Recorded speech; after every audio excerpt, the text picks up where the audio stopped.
So Chris Clark with the Georgia Chamber back with another update. I'm here with Kim Greene, President and CEO of Georgia Power. We've come across town from our studios to the Georgia Power Storm Center here, where, Kim, you guys and your team have been going since last week.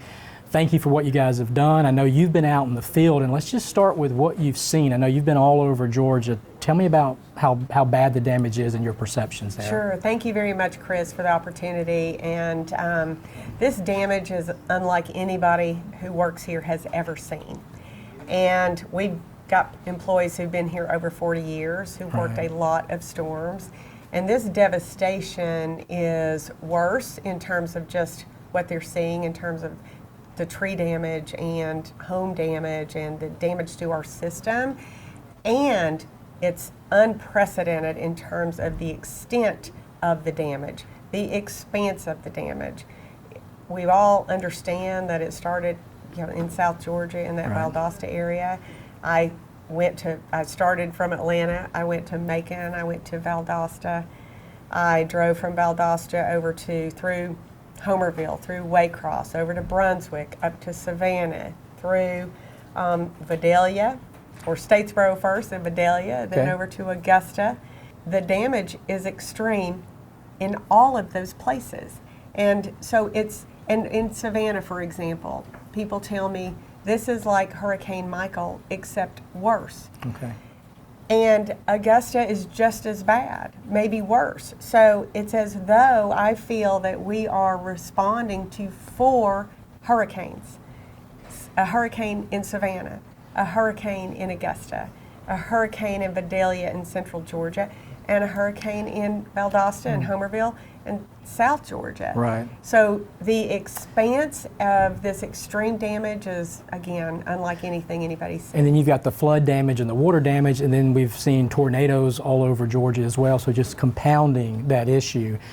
So let's talk a minute about the power situation. Tell me, let's start here. Where are we today versus where we were Friday morning? Sure. So you mentioned that we're in the storm center, and this storm center has been activated for over a week. We were monitoring the storm. We were beginning to bring storm restoration resources into the state, get them staged in the right areas. And so Friday morning, we had a lot of resources, again, ready to go. And what has happened over the past week is a reduction of power outages. And fortunately, Atlanta really, while there were a lot of outages on Friday and Saturday and Sunday, we really had Atlanta. Atlanta was really spared, relatively speaking. But we have had over 1.2 million total customer outages. Okay. We've restored power to over 1 million customers. Wow. We have 222,000 or so left today. In fact, if you don't mind, let me Sure. just get the latest and greatest. As of about noon on Wednesday, again, I was right, 222,000 customers are out. And again, we've restored power for 1.1 million customers already.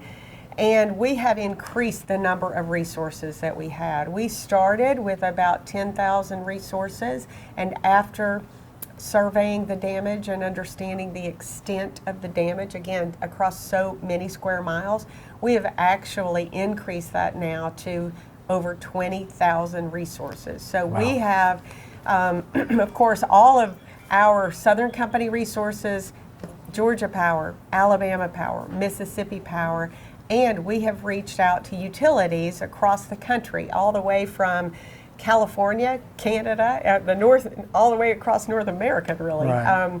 We have folks coming from New Jersey, and it's really nice. This industry is very collaborative, and in times of needs, we have agreements, mutual assistance agreements, that allow us to share resources. Right. And so a couple of months ago, when Hurricane Beryl came through Texas, we sent resources to Texas to help them respond to that storm. And now, again, we have resources from all over the country who are helping restore power to our customers.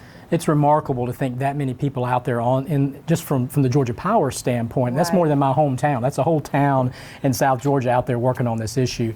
You talk about the collaborative nature of the industry. It's collaborative in Georgia too, between our MEAG, Electric City communities, our EMCs, Dalton Utilities, you guys.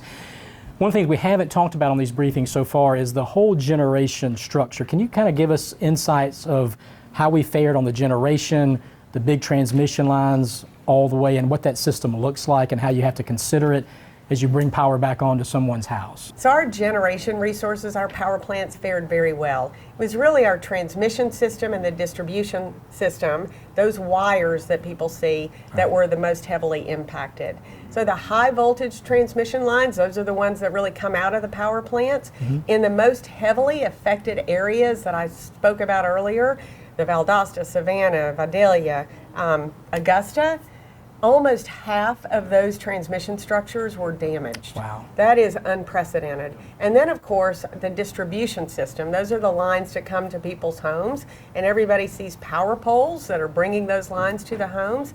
In a really terrible storm, in fact, the worst we've ever had here at Georgia Power, there was damage to about 2,000 poles. Okay. We have seen damage across our state to over 8,000 power poles this time, Wow. which again is really unprecedented. The magnitude and the extent of the damage due to Hurricane Helene really is just, it's hard to describe. It's incredible. And as we work to restore the power, the first thing that we have to do is really get out and assess the damage, understand where the broken poles are, where the broken structures are, what type of equipment potentially at our substations needs to be replaced. And it takes time, especially across 46,000 square miles of our service territory and the geography of Georgia. That's just a huge amount of assets to need to assess and then ultimately restore. And the last thing I'll say here is this isn't just restoration in some parts of our system, it's reconstruction, it's rebuilding. A lot of our assets are just completely gone and we are having to rebuild the system. So you're literally starting from the ground up in many places. That's right. There is nothing left, no structures for us to even connect wires to. And I know you've got crews in every single county that's been affected out there. Where are you still seeing the largest damage right now that you think might take a little bit longer than other areas? So I would say really the Augusta area is probably going to take the longest. Vidalia as well, and even parts of Savannah. Valdosta, I mean, it's really all four of those areas. Okay. But I would say in terms of the percentage of customers that were impacted, 98% of our customers in Augusta lost their power. Wow. That's tremendous. Again, never happened before. And I don't know if you've been to Augusta to see the damage, but I would just simply say, again, if you try to think about comparing this, there are areas of our state where we have a lot of pine trees and a lot of tall, but not necessarily that big in terms of girth, pine trees, and all those pine trees are down. Right. In Augusta, in Vidalia, you've got these larger oak trees, these giant trees that are just down, just as many of them are down as are the beautiful pine trees. So it's tremendous damage, and it is going to take a little while to get the power back in some of these communities. And there's a whole supply chain here too that we've got to think about. You've got to have new wire that's going to be made out at Southwire somewhere. You've got poles from South Georgia that've got to come up. So it's more than just pulling stuff off the lot and going and plugging it in. I will say, however, you're exactly right. It takes time to get all of that equipment, all those materials to the right place, but we are prepared when it comes to materials and supply chain. We're in good shape. We don't have any shortages, so there is nothing in terms of materials that's going to keep us from restoring power. It's really about manpower, resources, and just from the standpoint of it took us a little longer to access some of these areas. So many trees down that kept you from entering roads, and even again parts of the areas where our transmission lines are, a lot of flooding early on.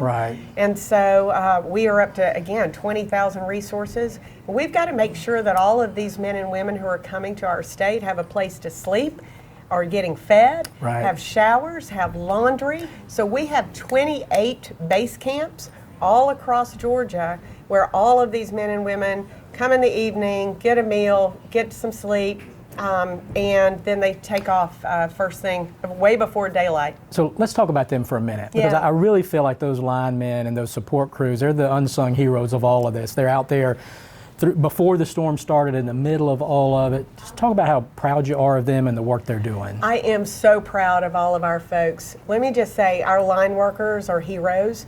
Many of them are leaving their families, leaving them in the dark, leaving damaged homes, and they are taking off to do the work to help all of our customers.